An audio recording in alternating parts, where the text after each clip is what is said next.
کی دولت سے سرفراز فرمایا، اس لیے کہ مرنے کے بعد جتنے بھی دین ہیں اسلام اور ایمان کے علاوہ سب ختم ہونے والے ہیں، اور باقی رہنے والا کوئی ریلیجن، کوئی مذہب ہے تو وہ اسلام ہے، جس کو اللہ تبارک و تعالی نے اپنے کلام مجید میں ارشاد فرمایا، وَمَن يَبْتَغِ غَيْرَ الْإِسْلَامِ دِينًا فَلَن يُقْبَلَ مِنْهُ۔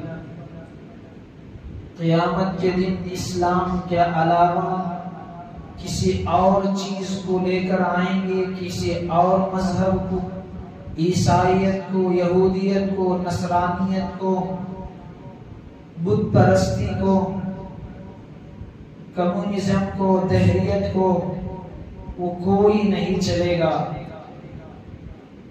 اس لیے کہ ان الدین عند اللہ الاسلام، اللہ کے پاس کوئی مذہب قابل قبول ہے، کوئی دین جس کی بنیاد پر اللہ فیصلے فرمائیں گے تو مذہب اسلام ہے۔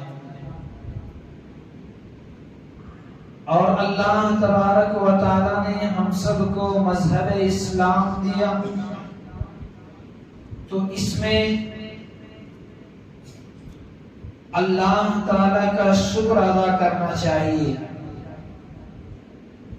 اس لیے کہ شکر سے نعمتوں کے اندر اضافہ ہوتا ہے، اور ناشکری پر اللہ تعالی نعمت کو چھین لیتے ہیں۔ کوئی باپ اپنے بیٹے کو کوئی چیز دیتا ہے اور وہ اس پر خوش ہوتا ہے تو اس کا جی چاہتا ہے کہ دوبارہ وہ چیز دوں، اگر وہ اس کی ناقدری کرتا ہے تو اسے واپس لے لیتا ہے، دنیا کا بھی یہی دستور ہے۔ تو اللہ تبارک و تعالی بھی بندوں کو ایمان دیا ہے، اگر اس کا شکر ادا کریں گے تو اللہ تبارک و تعالی مزید ایمان پر پختگی اور ثابت قدمی عطا کریں گے۔ اگر کوئی انسان ناشکری کرتا ہے تو ایمان اسلام اللہ اس سے چھین لیتے ہیں۔ اسی وجہ سے آپ دیکھ رہے ہیں کتنے لوگ مرتد ہو جاتے ہیں، کتنے لوگ دائرہ اسلام سے خارج ہو جاتے ہیں۔ اس کی وجہ یہی کہ انہوں نے صحیح معنوں میں اسلام کی قدر نہیں کی۔ شکر پر اشرف علی تھانوی رحمۃ اللہ علیہ نے لکھا کہ کوئی یہ چاہتا ہے کہ اس کا خاتمہ ایمان پر ہو، اس کی موت ایمان پر ہو، کون نہیں چاہتا؟ 3 اعمال بتائے، 3 کام کر لیں، اللہ کی ذات سے بھرپور امید ہے وہ مر رہا ہوگا، اس کے زبان پر کلمہ جاری ہوگا، ایمان پر اس کی موت آئے گی۔ ایک یہ کہ اللہ نے جو ایمان دیا ہے اس پر شکر ادا کرے، ہو سکے روزانہ 2 رکعت نفل نماز اس امید سے پڑھے کہ اللہ تو نے ہمیں جو ایمان اور اسلام دیا ہے اس پر تیرا شکر ہے، اس لیے کہ اللہ نے فرمایا لئن شکرتم لازیدنکم، اگر تم نعمتوں کا شکر ادا کرو گے تو میں نعمتوں کے اندر اضافہ کروں گا۔ تو اسلام اور ایمان سے بڑی کوئی دولت نہیں، جب شکر ادا کریں گے ایمان نہیں چھینے گا۔ اور دوسرا فرمایا سورہ آل عمران پہلا صفحہ، ایک دعا بتلائی، ربنا لا تزغ قلوبنا بعد اذ هديتنا وهب لنا من لدنك رحمة انك انت الوهاب۔ اے ہمارے رب، تو ہمیں ایمان دینے کے بعد، ایمان کی دولت دینے کے بعد اس سے ہمیں محرومی نہ فرما۔ اس دعا کا خلاصہ ہے، ترجمہ ہے۔ تو روزانہ شکر بھی کرے، یہ دعا بھی پڑھے اور فرمایا علماء اور صلحاء کی صحبت میں رہے، اللہ والوں کی. یہ 3 چیزیں کرے، ایمان پر خاتمہ ہوگا. اور انسان ناشکری کرے، وَلَئِن كَفَرْتُمْ إِنَّ عَذَابِي لَشَدِيدٌ، تو اللہ ناقدروں سے ایمان کو چھین لیتے ہیں. ناقدروں سے اللہ ایمان کو چھین لیتے ہیں. میں بارہا کہتا ہوں، کتنے لوگ یہ الفاظ کہتے ہیں کہ ہمارے سے غیر بہتر، ہمارے سے ہندو بہتر. یہ جملہ بہت خطرناک ہے. اس سے ایمان تک کے چھن جانے کا خوف اور ڈر ہے. اس لیے کہ ہمارا یہ عقیدہ ہے کہ ایک وہ آدمی جس کے پاس ایمان نہیں ہے، دنیا جہاں کی دولت اسے مل جائے، اسے امریکہ کی صدارت مل جائے، وہ کافر، وہ بت پرست، وہ خدا کا منکر، اس سے وہ 1,00,000 درجے ایمان والا بہتر ہے، جو جس کے پاس صبح میں کھائے تو شام میں کھانے کے لیے کھانا نہ ہو، ایک کپڑا پہن لے تو دوسرا کپڑا پہننے کے لیے نہ ہو، لیکن اس کے دل میں ایمان ہے، تو کہا کہ اس سے وہ کروڑ درجے بہتر ہے. یہ ہمارا عقیدہ ہے. بعض لوگ اب نئی باتیں الفاظ کہہ رہے ہیں کہ انسانیت بڑا مذہب ہے. انسانیت سے کوئی بڑا مذہب نہیں. علماء نے لکھا یہ بھی کفریہ جملہ ہے. انسانیت مذہب نہیں سکھاتا، بلکہ مذہب انسانیت سکھاتا ہے. اخلاق اسلام سکھاتا ہے، انسانیت اسلام سکھاتا ہے، عبادت اسلام سکھاتا ہے، کھانے کا صحیح طریقہ اسلام سکھاتا ہے، پینے کا صحیح طریقہ اسلام سکھاتا ہے، چلنے کا صحیح طریقہ اسلام سکھاتا ہے، ماں باپ سے ادب و احترام کے ساتھ پیش آنا اسلام سکھاتا ہے، بچوں کے ساتھ پیار محبت شفقت کا طریقہ اسلام سکھاتا ہے، تجارت کرنے کا طریقہ مذہب سکھاتا ہے، پیشاب کرنے کا طریقہ اسلام سکھاتا ہے، بیت الخلاء کا طریقہ اسلام سکھاتا ہے. پورے چیلنج کے ساتھ کہتا ہوں، کوئی بڑی بات نہیں کہ اگر اسلام نہ ہوتا تو ہمیں پیشاب اور پاخانے کرنے کا بھی طریقہ معلوم نہ ہوتا. کیسے حضرت دیکھیں، جن کے پاس اسلام نہیں ہے ان کو پیشاب کرنے کا طریقہ نہیں ہے. غیروں کے پاس ہے پیشاب کرنے کا طریقہ، جہاں چاہے کر لیے، کھڑے ہو کر لیے. لیکن قربان جائے مذہب اسلام پر، اسلام نے پیشاب کرنے کا طریقہ سکھایا.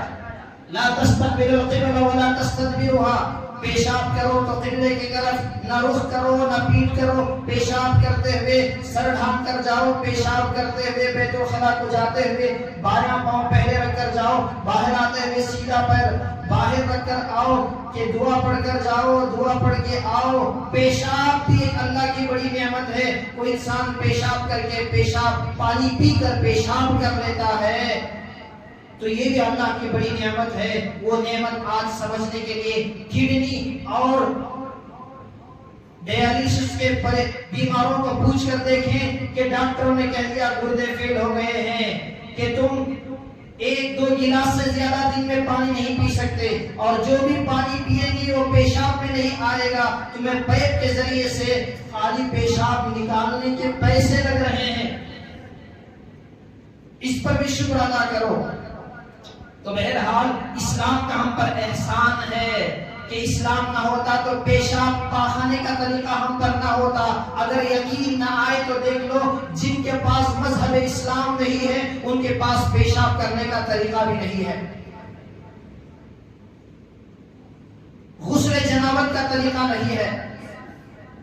اسی کو اسلام، قرآن نے فرمایا اسلام کا تم پر احسان ہے، تمہارا اسلام پر احسان نہیں ہے. قرآن سورہ حجرات 2 رکوع آخر میں اللہ تبارک و تعالی نے ارشاد فرمایا یمنون علیک ان اسلموا قل لا تمنوا علی اسلامکم بل اللہ یمن علیکم ان ہداکم للایمان ان کنتم صادقین، کہ تم اسلام پر احسان نہ جتلاؤ کہ میں مسلمان ہوں، بلکہ اسلام کا اپنے اوپر احسان مانو کہ اللہ نے ہمیں اسلام دیا۔ اللہ نے صاف کہا اے نبی کہہ دیجئے ان اعرابیوں سے کہ تمہارا کوئی اسلام پر احسان نہیں ہے، اللہ نے تم کو ایمان اسلام دے کر اللہ نے تم پر احسان کیا۔ آج کہہ رہے ہیں میں نماز پڑھ کر اسلام پر بڑا احسان کر رہا ہوں، میں سر پر ٹوپی رکھ کر اللہ پر نعوذ باللہ بڑا احسان کر رہا ہوں، میں پگڑی اور داڑھی رکھ کر میں کوئی اسلام پر بڑا احسان کر رہا ہوں، میں صدقہ خیرات کر کے اسلام پر بڑا احسان کر رہا ہوں، میں تہجد پڑھ کے اسلام پر بڑا احسان کر رہا ہوں۔ نہیں، اسلام کا تجھ پر احسان ہے کہ تو سر پر ٹوپی ہے تیرے، اسلام کا تجھ پر احسان ہے کہ چہرے پر داڑھی ہے تیرے، اسلام کا تجھ پر احسان ہے کہ اسلامی شعار تیرے جسم پر باقی ہے، اسلام کا تجھ پر احسان ہے کہ تجھے پیشاب اور پاخانے کا طریقہ معلوم ہے، اسلام کا تجھ پر احسان ہے کہ تیرے اندر کھانے کا طریقہ ہے، تیرے اوپر اسلام کا بڑا احسان ہے کہ صحیح تجارت کر رہا ہے۔ لوگ کہتے ہیں آج اسلام بڑے خطرے میں ہے، اسلام بڑے خطرے میں ہے۔ نہیں، اسلام کوئی ڈھانچہ نہیں، کوئی اسٹیچو نہیں، کوئی بت نہیں کہ اس کی حفاظت کرے۔ نہیں، نہ اللہ کبھی خطرے میں، نہ نبی کبھی خطرے میں، نہ کبھی اسلام خطرے میں، نہ قرآن خطرے میں ہے۔ یاد رکھیں اس بات کو، اس جملے کو، اسلام خطرے میں نہیں ہے۔ مسجدیں توڑی جا رہی ہیں، اسلام خطرے میں ہے؟ نہیں، بلکہ وہ لوگ خطرے میں ہیں جو اسلام پر نہیں چل رہے ہیں۔ پگڑی خطرے میں نہیں ہے، جو نہیں پہن رہے ہیں وہ خطرے میں ہیں۔ نماز خطرے میں نہیں ہے، بلکہ جو نماز نہیں پڑھ رہا ہے وہ خطرے میں ہے۔ داڑھی نہیں رکھ رہا ہے تو داڑھی بھی خطرے میں نہیں ہے، جو داڑھی نہیں رکھ رہا ہے وہ خطرے کے اندر ہے۔ اسلام پر نہیں چل رہا ہے، اسلام پر کوئی خطرہ نہیں، تو اسلام پر نہیں چل رہا ہے، تیرے اوپر خطرہ ہے۔ تو نے مال رکھا ہے، زکوٰۃ نہیں دیا ہے تو اسلام کا کوئی خطرہ نہیں، تو زکوٰۃ نہیں دے رہا ہے، تیرے اوپر خطرہ ہے، یہ سام بچھو بنیں گے۔ اللہ نے صاحب حیثیت بنایا ہے، حج نہیں کر رہا ہے تو حج کو کوئی خطرہ نہیں ہے، تیرے اوپر خطرہ ہے۔ کہیں اللہ کے نبی نے ارشاد فرمایا حج فرض ہو، حج نہ کرے، مجھے کوئی پرواہ نہیں کہ وہ یہودی ہو کر مرے، نصرانی ہو کر مرے۔ ہم یہ سمجھ رہے ہیں کہ ہم نماز پڑھ کے عبادتیں کر کے اگر میں کوئی جمعہ کے دن اول وقت میں آ گیا تو میں نے احسان کر دیا۔ نہیں، جو پہلے آئے گا اسے زیادہ ثواب، جو جتنی تاخیر سے آئے گا ثواب میں اس کی کمی، اپنا نقصان اپنا فائدہ ہے۔ اسلام خطرے میں نہیں ہے، جو اسلام پر نہیں چل رہا ہے وہ اسلام، وہ خطرے کے اندر ہے۔ اسلام مثالیں دیتے ہیں، اسلام خطرے میں ہے۔ دیکھو مسجدیں توڑی جا رہی ہیں، مسجد شہید کر دی گئی اور وہاں پر مندر بنا دی گئی، اور 51 واپی مسجد کے اندر بت خانے رکھ دیے گئے اور وہاں پر پوجا پاٹ شروع ہو گئی۔ تو آپ دیکھیں کہ کل 2 دن پہلے دبئی کے اندر 700 کروڑ کی مندر بنا کر ان کے لیے دی گئی، وہاں کے ہندوؤں کے لیے۔ جس مذہب، جہاں سے مذہب اسلامی ممالک سے پھیلا وہی سے اب بت خانے۔ چلو یہ الگ بات، وتعاونوا علی البر والتقوی ولا تعاونوا علی الاثم والعدوان، کہ نیک کاموں میں تعاون کرو، برائی میں تعاون نہ کرو۔ لیکن وہاں پر کام کرنے والے ہیں، ان کی ضرورت ہے، تو اس وجہ سے بنا دی 700 کروڑ کی۔ ہمارے وزیر اعظم گئے وہاں پر، انوگریشن وہاں کا کیا، افتتاح کیا، وہاں کی اوپننگ کی۔ تو ان واقعات سے کیا ہماری یہاں ہندوستان کی مسجدیں محفوظ ہو سکتی ہیں؟ اب تو کہ مسلمان آپ دیکھیں کہ سری لنکا پٹنہ چلے جائیں، ٹیپو شہید کی سامنے، ٹیپو شہید کا گھر سامنے، سری لنکا کی بڑی مندر اور پیچھے ایک مندر مسلمان خود کی وہ شہید ان کے ہندوؤں کے لیے عیسائی کے لیے آج بھی جا کر دیکھیں گنبد کو جاتے ہوئے ایک لیفٹ سائڈ کے اندر چرچ ہے. عیسائی تھا اس کی عبادت کرنے کے لیے چرچ بنا کر دی, غیر مسلم تھا اس کی عبادت کے لیے وہ جو ان کے لیے بت خانے بنائے یا تھے تو ان کو نہیں شہید کیا. یہ ان کی تک نظری ہے. اگر انہوں نے اس کی مصلحت کے لیے بنا کر بھی دیا ہے 700 کروڑ کی مندر تو اس سے ایک سبق ہے کہ جب وہاں اسلامی ممالک کے اندر تمہارے مذاہب کی حفاظت کے لیے تمہیں مندر بنا کر دی جا رہی ہے تمہاری عبادت کے لیے, تو کیا اسلام اور مسلمان جہاں پر ہیں اور یہ کوئی کسی خاص ایک مذہبیت کا دیش نہیں ہے تو یہاں پر کیا مسلمانوں کی ان مساجد کی حفاظت نہیں کی جائے گی؟ اور ایک بات یاد رکھیں, خود مسلمان اسلام کے کار آمد نہیں ہیں, اسلام پر کار بند نہیں ہے. اگر دیکھیں مسلمان صرف رمضان کی عید کی نماز پڑھنے کا نام نہیں, بقرعید میں صرف چند بکرے کاٹ دینے کا نام نہیں, 100 میں سے 90% اسلام پر عمل نہیں کر رہے اور 20% اسلام پر عمل کر رہے ہیں, تو کیا اسلام یہ محفوظ رہے گا؟ اسلام کے اندر کیا مسلمان محفوظ رہے گا؟ نہیں. اس لیے کہ اسلام ختم ہو جائے, اسلام خطرے میں آ جانا گویا ایسا ہے اللہ نعوذ باللہ خطرے کے اندر آ جائے. قرآن خطرے میں آ گیا ایسا کہنا گویا کہ اللہ کی کتاب ہے کہ اللہ خطرے میں آ جائے گا. جو اسلام پر نہیں چل رہے ہیں, آپ دیکھیں کہ جہاں مسلمان اسلام سے دور ہوئے تو یہاں مسلمانوں کی مسجدیں بھی توڑ رہے ہیں. جہاں اسلام مضبوط تھا تو وہاں پر گرجا گھروں کے تالے اور چابیاں لا کر مسلمانوں کو دیتے تھے. آج جس بیت المقدس کے لیے 50% ممالک مل کر کچھ مٹھی بھر یہودیت کا خاتمہ نہیں کر سک رہے ہیں, وہ عمر اسی بیت المقدس وہ کیا تھی؟ تاریخ مکہ کے اندر حضرت عمر رضی اللہ عنہ کا واقعہ لکھا ہے. نبوت سے پہلے یہ فلسطین کو گئے, ملک شام کو تجارت کے لیے جاتے تھے, اس لیے کہ مکے کے اندر کوئی زرعی زمین نہیں تھی تو ملک شام کے لیے جاتے تھے. تو وہاں پر گئے تو حضرت عمر رضی اللہ عنہ بیٹھے ہوئے آتے تھے تو راستہ بھٹک گئے, قافلے سے دور ہو گئے تو بیت المقدس کے ایک چبوترے کے پاس اس طرح سے ٹیک لگا کر بیٹھے. ایک آدمی آیا اور آ کر پوچھنے لگا کہ جب تم یہاں کے بادشاہ بن جاؤ گے تو تم مجھے کہو کہ تم میرا ٹیکس معاف کر دو گے. حضرت عمر نے کہا کہ میں کہاں اور یہ ملک شام کی بادشاہت کہاں, مجھے راستہ تک معلوم نہیں. میرا باپ تو مجھے اونٹ لے کر جاتا ہوں, گنتی بھول جاتا ہوں کتنے لے کر گیا تھا, اور اونٹ چلاتے چلاتے 1-2 اونٹ گم ہو جاتے ہیں تو میرا باپ خطاب مجھے ڈانٹتا ہے, میں کہاں اور یہ ملک فلسطین اس کی گورنری کہاں. حضرت عمر ہنسنے لگے, کہا کہ میں تجھے تم قافلے سے راستہ بھٹک گئے ہو, راستہ میں بتا دوں گا, تم لکھ کر دو کہ جب تم یہاں کے گورنر بنو گے, تاریخ مکہ کے اندر واقعہ درج ہے, تو تم کہو کہ میرا ٹیکس معاف کر دو گے.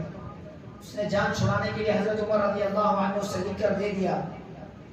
ایک وقت وہ بھی آیا, نبوت کا لمبا تفصیلی واقعہ ہے, جب ملک شام فتح کرنے کے لیے خالد بن ولید آئے, انہوں نے کہا کہ تمہارے مالک کو بھیجو, تمہارے حضرت عمر رضی اللہ عنہ کو خط لکھا. حضرت عمر رضی اللہ عنہ تشریف لائے, اپنے غلام اسلم کو ساتھ لے کر مسلمانوں کی جماعت تھی. لمبا تفصیلی واقعہ ہے, تو کئی بار میں اس کو عرض کر چکا کہ کپڑوں پر 17 پیبند اور آئے تو انہوں نے بیت المقدس کی چابیاں رکھ دی اور اس کے بعد ایسے ہی ٹیک لگا کر بیٹھے ہوئے تھے.